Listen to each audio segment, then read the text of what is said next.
আপনি কি কখনো গভীর রাতে চুপচাপ আকাশের দিকে তাকিয়ে ভাবছেন, আল্লাহ কি সত্যি আমার কথা শুনছেন?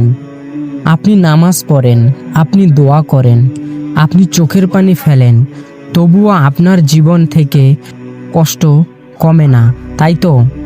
আপনি হয়তো কাউকে বলেন না, কিন্তু আপনি জানেন আপনার ভেতরটা ব্যথায় জমে আছে। আপনি হাসেন সবার সামনে, কিন্তু একা হলে আপনি ভেঙে পড়েন। আপনি আল্লাহকে ডাকেন, কিন্তু উত্তর না পেয়ে আপনি আবার চুপ হয়ে যান।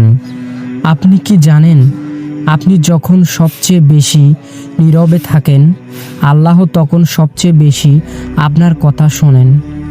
আপনি ভাবেন আপনার দোয়া কবুল হয় না, কিন্তু আপনি কি জানেন আল্লাহ কখনো দোয়া ফিরিয়ে দেন না। তিনি শুধু সময়টা ঠিক করেন। আল্লাহ বলেন, নিশ্চয়ই কষ্টের সাথে স্বস্তি রয়েছে। সূরা ইনসিরাত। এই আয়াতটা শুধু বইয়ের জন্য নয়, এই আয়াতটা আপনার জন্য।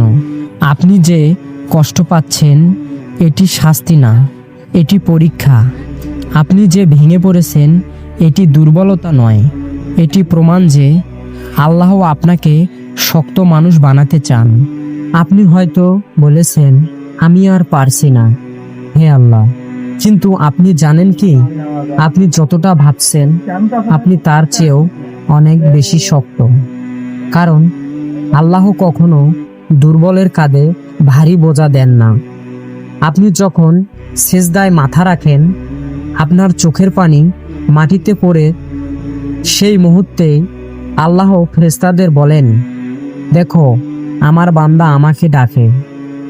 আপনি হয়তো এখনো সফল হননি, আপনি হয়তো এখনো হাসতে পারেন না, কিন্তু আপনি বিশ্বাস রাখুন যে আল্লাহ আপনাকে কষ্ট দিয়েছেন, তিনি আপনাকে সবচেয়ে সুন্দর সুখ দিবেন। ইনশাল্লাহ, ধৈর্য ধরুন।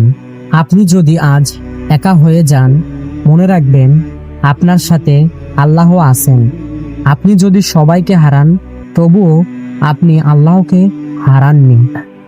আপনি কান্না করেন, মানুষকে না বোঝাতেও আল্লাহ বোঝেন। আপনি ভেঙে পড়লেও আল্লাহ আপনাকে ছেড়ে যান না।